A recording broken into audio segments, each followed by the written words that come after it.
Hello students, मैं हूं अरुण आर्यन और एक बार फिर से आपका स्वागत करता हूं आपके अपने इस चैनल मैथमेटिक्स गुरु में। तो आइए स्टूडेंट्स, आज के इस लेक्चर में हम लोग ये सीखेंगे कि हम रूट को सिद्ध कैसे करते हैं। देखिए, अगर आपको रूट सिद्ध करने आ जाता है तो आपको एग्जाम में 2 नंबर लेने से कोई भी नहीं रोक सकता है। इसलिए आप इस वीडियो को बिना स्किप किए एंड तक जरूर देखिएगा।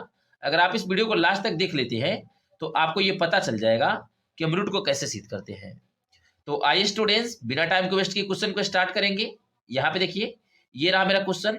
ये जो क्वेश्चन है ये बहुत ही ज्यादा इंपॉर्टेंट है। ये 2011, 2015, 2016 और 2019 के दोनों पाली में पूछा जा चुका है। साथ ही साथ ये जो क्वेश्चन है ये बहुत ही ज्यादा इंपॉर्टेंट है, इसलिए आप इस पर अच्छी तरह से फोकस करिएगा और समझने की कोशिश करिएगा। तो आइए स्टूडेंट्स, क्वेश्चन को रीड करते हैं। क्वेश्चन में कहा जा रहा है, सिद्ध करें कि 5 माइनस रूट 3 अपरिमेय संख्या है। हमें यह बताना है कि 5 माइनस रूट 3 एक अपरिमेय संख्या है तो कैसे है।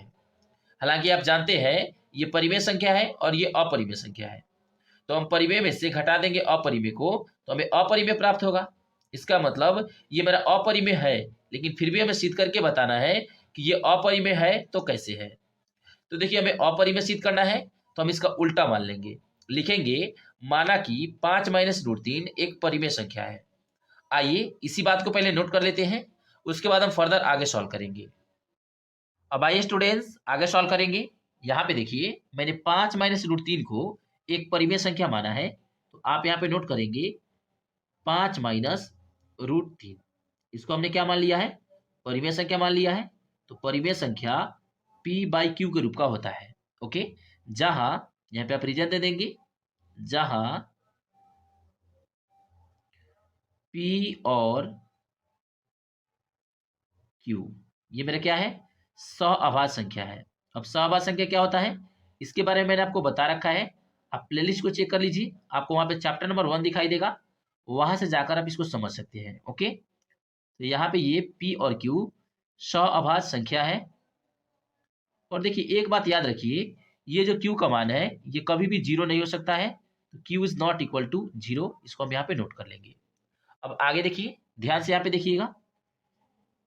आप चाहे तो इन दोनों में से किसी एक को उस साइड में भेज सकते हैं, लेकिन हम देखिए इसको भेजेंगे उस साइड में। यहाँ पे ये प्लस में है, इधर आएगा तो माइनस में हो जाएगा p बाई क्यू, और बराबर देखिए यहाँ पे ये माइनस में है, बराबर किधर आएगा तो प्लस में हो जाएगा रूट 3। अब देखिए, आप यहाँ पे देख सकते हैं ये मेरा परिमेय संख्या है और ये मेरा अपरिमेय संख्या है, लेकिन ये दोनों एक दूसरे के इक्वल है। इक्वल का मतलब होता है कि अगर ये परिमेय होगा तो ये भी परिमेय होगा। तो देखिए, ये परिमेय है तो ये भी परिमेय ही होगा। क्यों? क्योंकि ये दोनों एक दूसरे के इक्वल है। इक्वल का मतलब क्या होता है कि दोनों बराबर होता है। मान लीजिए यहाँ पे 8 होता और यहाँ पे 8 होता तो दोनों इक्वल होता। उसी तरह ये परिमेय है तो ये भी परिमेय होगा, तभी जाके ये दोनों इक्वल होगा। तो हम इसी बात को यहाँ पे नोट करेंगे। चूंकि देखिए 5 माइनस p बटा क्यू ये मेरा क्या है, एक परिमेय संख्या है। इस बात को आप पहले से भी जानते हैं, यहाँ पे हम इसी बात को नोट करेंगे, परिमेय संख्या है। देखिए, ये परिमेय संख्या है तो ये भी मेरा परिमेय होगा, क्योंकि ये दोनों एक दूसरे के इक्वल है। तो इसी बात को नोट करेंगे, इसलिए रूट 3 भी एक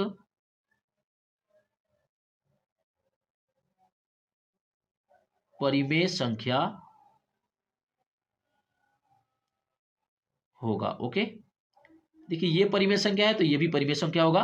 क्यों? क्योंकि ये दोनों एक दूसरे के इक्वल है, इसलिए ये परिमेय है तो ये भी परिमेय होगा। लेकिन आप जानते हैं रूट 3 मेरा अपरिमेय संख्या होता है, लेकिन यहाँ पे देखिए ये तो मेरा परिमेय हो गया। इसका मतलब इससे हमें विरोध प्राप्त हो रहा है। क्या विरोध प्राप्त हो रहा है?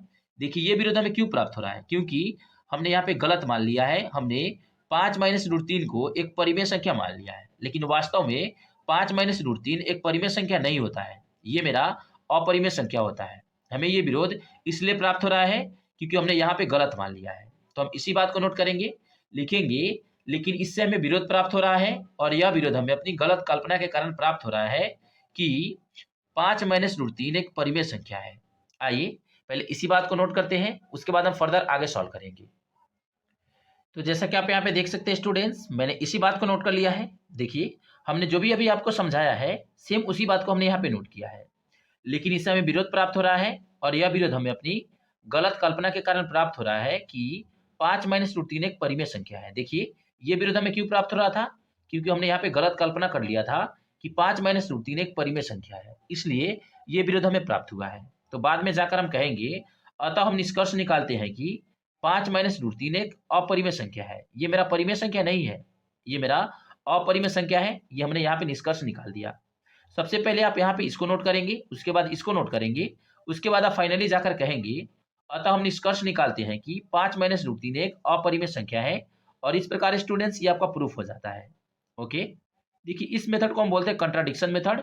सबसे पहले हम गलत मानते हैं जानबूझकर। देखिए हमने जानबूझकर यहाँ पे गलत माना है, 5 माइनस रूट 3 को हमने परिमेय मान लिया है, लेकिन वास्तव में ये परिमेय है नहीं। मैंने जानबूझकर इसको गलत माना है। बाद में हम यहाँ पे आके कहेंगे कि हमने जो माना है वो गलत है, अतः हम निष्कर्ष निकालते हैं कि 5 माइनस रूट 3 एक अपरिमेय संख्या है। इस विधि को हम बोलते हैं कंट्राडिक्शन मेथड। सबसे पहले आप गलत मानते हैं, उसके बाद आप जाकर निष्कर्ष निकालते हैं। तो इस प्रकार स्टूडेंट्स आपका ये आंसर हो जाता है। मुझे उम्मीद है कि आप इसको अच्छी तरह से समझ गए होंगे। अगर फिर भी आपको कहीं डाउट है तो आप कमेंट बॉक्स में बता सकते हैं। तो आइए स्टूडेंट्स अब हम आगे बढ़ेंगे। आगे बढ़ने से पहले स्टूडेंट्स अगर अभी तक आपने हमारे इस चैनल को सब्सक्राइब नहीं किया है तो जल्दी से आप हमारे इस चैनल को सब्सक्राइब कर लीजिए, ताकि मैं रोजाना आपके लिए ऐसे ही कंटेंट डालते रहता हूं जो आपके बोर्ड एग्जाम के लिए बहुत ही ज़्यादा जरूरी है। इसलिए आप जल्दी से जाकर हमारे इस चैनल को सब्सक्राइब कर लीजिए। Thank you students, thanks for watching this video. Keep loving, keep supporting.